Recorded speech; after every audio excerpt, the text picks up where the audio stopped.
Hello दोस्तों, channel पर आपका स्वागत है। I hope you all are doing good. आज इस वीडियो में हम बात करने वाले हैं BHDC 131 के इम्पोर्टेंट क्वेश्चन जो आपके एग्जामिनेशन के पर्सपेक्टिव से बेहद ज्यादा इम्पोर्टेंट है। साथ ही साथ मैं आपको बुक शो करने वाली हूं जहां से आप और बहुत सारे क्वेश्चंस एंड आंसर्स रेफर कर सकते हैं। सो मेक श्योर कि आप वीडियो को इन तक जरूर देखें and do subscribe the channel if you are new to channel and don't forget to press the notification icon on. So let's start the video. So बात करते हैं इम्पोर्टेंट क्वेश्चंस के। क्वेश्चन नंबर 1, हिंदी साहित्य के संदर्भ में काल विभाजन की समस्या पर प्रकाश डालिए। हिंदी साहित्य के संदर्भ में काल विभाजन के विभिन्न प्रयासों का उल्लेख कीजिए। फ्रेंड, इस तरह से भी आपसे क्वेश्चन को पूछा जा सकता है और दूसरी तरह से भी, तो दोनों तरह से मैंने आपको क्वेश्चन बताया है। बेहद इंपॉर्टेंट क्वेश्चन है। प्रीवियस ईयर के क्वेश्चन पेपर्स को एनालिसिस कर ये क्वेश्चन आपके लिए लेकर आए गए हैं। क्वेश्चन नंबर 2 की बात करते हैं। आधुनिक युग के विभिन्न कालखंडों और उनके नामकरण पर अपने विचार व्यक्त कीजिए। क्वेश्चन नंबर 3, भक्ति काल के अर्थ और स्वरूप पर प्रकाश डालिए। क्वेश्चन नंबर 4, निर्गुण धारा में ज्ञान मार्गी के अर्थ और दृष्टिकोण को स्पष्ट कीजिए। क्वेश्चन नंबर 5, निर्गुण संत परंपरा तथा उसके प्रमुख कवियों पर प्रकाश डालिए। फ्रेंड्स, इसमें आपको जितने भी आधुनिक युग के विभिन्न कालखंड हैं उनके नामकरण बताने हैं। आपको भक्ति काल का अर्थ, उसका स्वरूप क्या था, निर्गुण धारा में ज्ञान मार्गी के अर्थ का और दृष्टिकोण को क्या कैसे बताया गया है उसको स्पष्ट करना है। निर्गुण संत परंपरा तथा उसके प्रमुख कवियों पर भी आपको इसमें प्रकाश डालना है। सो ये सभी क्वेश्चंस बहुत ज्यादा इंपॉर्टेंट है। आगे बढ़ते हैं नेक्स्ट क्वेश्चन की तरफ। क्वेश्चन नंबर 6, निर्गुण संत काव्य के अभिव्यंजना पर प्रकाश डालिए। क्वेश्चन नंबर 7, कृष्ण भक्ति काव्य और भक्ति आंदोलन पर प्रकाश डालिए। क्वेश्चन नंबर 8, हिंदी साहित्य में कृष्ण भक्ति काव्य परंपरा के प्रमुख कवियों का संक्षिप्त परिचय दीजिए। कृष्ण भक्त काव्य के अष्टछाप से बाहर के कवियों पर परिचय दीजिए।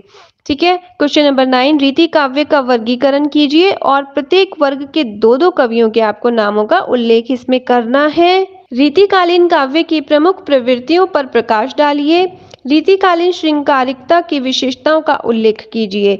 जो भी उसकी प्रमुख विशेषताएं हैं, आप जानते हैं कि रीतिकालीन श्रृंगार काल भी है, तो उसी में आपको उसकी विशेषताएं भी पूछी जा सकती हैं या आपसे पूछा जा सकता है कि उसकी प्रमुख प्रवृत्तियों पर प्रकाश डालिए। क्वेश्चन नंबर 11, भारतेंदु युगीन हिंदी गद्य साहित्य पर भी आपको निबंध लिखना है। क्वेश्चन नंबर 12, द्विवेदी युगीन हिंदी साहित्य की पृष्ठभूमि पर प्रकाश डालिए। क्वेश्चन नंबर 13, द्विवेदी युगीन गद्य साहित्यकारों पर एक निबंध लिखिए। क्वेश्चन नंबर 14, द्विवेदी युगीन साहित्य के महत्व पर एक निबंध लिखिए। क्वेश्चन नंबर 15, प्रेमचंद युग से पूर्व हिंदी की कहानी पर एक निबंध लिखिए। क्वेश्चन नंबर 16, हिंदी कहानी के दलित संदर्भ पर अपने विचार व्यक्त कीजिए। हिंदी कहानी में दलित कहानीकारों के रचनात्मक हस्तक्षेप पर प्रकाश डालिए। फ्रेंड, जितने भी अथवा वाले क्वेश्चन है उसमें आपको आंसर सेम लिखना होता है। ऑलमोस्ट थोड़ा आपको उसकी डिस्क्रिप्शन चेंज करनी होती है, इसीलिए ये क्वेश्चन हम दोनों तरह से आपको बता रहे हैं कि किसी तरह से भी एग्जामिनेशन में आ सकता है। सो आपको प्रिपेयर रहना बहुत ज्यादा जरूरी है। अपने एग्जामिनेशन की तैयारी क्वेश्चन आंसर फॉर्म में करने का बहुत ज्यादा फायदा होता है। आपको एग्जामिनेशन में जो क्वेश्चन आता है उसका आंसर आपको उसी टाइम फॉर्म नहीं करना पड़ता। अगर आपने अपने अकॉर्डिंगली स्टडी की होती है तो आप उसको बहुत जल्दी लिख पाते हैं, क्योंकि एग्जामिनेशन आपको एक लिमिटेड टाइम पीरियड में कंप्लीट भी करना होता है। सो अगले क्वेश्चन की बात करते हैं। क्वेश्चन नंबर 17, हिंदी उपन्यास के उद्भव और आरंभिक विकास पर प्रकाश डालिए। क्वेश्चन नंबर 18, प्रसाद युगीन हिंदी नाटककारों के योगदान का परिचय दीजिए। और पूछा जा सकता है प्रसाद युगीन नाटकों के कोई 4 मुख्य विधायक तत्व बताइए। ठीक है। क्वेश्चन नंबर 19, हिंदी निबंध के विकास को कितने युगों में बांटा गया है, संक्षेप में उल्लेख करना है। क्वेश्चन नंबर 20, प्रसादोत्तर युग के प्रमुख नाटककारों के योगदान की चर्चा कीजिए। या फिर पूछा जा सकता है प्रसादोत्तर हिंदी रंगमंच की 5 प्रमुख विशेषताओं को बताइए। या इस तरह से भी आपसे पूछा जा सकता है कि समस्या नाटक से आप क्या समझते हैं, हिंदी में उसके जनक कौन थे, उनके कुछ समस्या